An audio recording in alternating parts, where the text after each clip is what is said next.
open close principle, ya'ni ochiq yopiq tamoyili qisqa va lo'nda. Ochiq yopiq tamoyili solid tamoyillarning ikkinchisi hisoblanadi va unga ko'ra tizim unga yangi imkoniyat qo'shilganda o'zgartirishga yopiq bo'lishi kerak, ammo kengaytirishga ochiq bo'lishi kerak.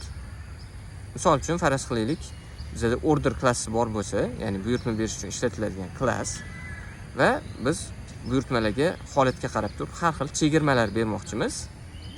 Agarda biz o'sha chegirmalarni buyurtma klassiga bir qisma qilib qo'yadigan bo'lsak, har safar yangi chegirma turini kiritganimizda biz bu tamoyilni buzgan hisoblanamiz va buning sababli o'sha order klassiga o'zgartirish kiritishimiz kerak bo'ladi.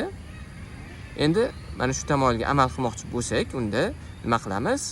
Unda yangi interfeys yaratamiz. Masalan, iDiscount strategy degan, ya'ni har xil chegirmalarni qamrab oladigan bitta iDiscount strategy degan interfeys bo'ladi. Bu interfeysda calculate discount degan masalan metodi bo'ladi va har xil chegirmalarga tegishli klasslarni yaratamiz va ular mana shu interfeysni implementatsiya qiladi. Misol uchun, talabalarga alohida chegirma qilish uchun student discount degan klassimiz bo'ladi va calculate discountda tegishli chegirmani miqdorini hisoblaydi. Yoki bo'lmasam no discount degan klass bo'lsa, u umuman chegirma hisoblanmaydi. Bundan tashqari masalan har xil bayramlarga discount klassini yasashimiz mumkin. Masalan, Independence Day discount yoki bo'lmasam Hayit bayramiga qanaqadir chegirma klassi.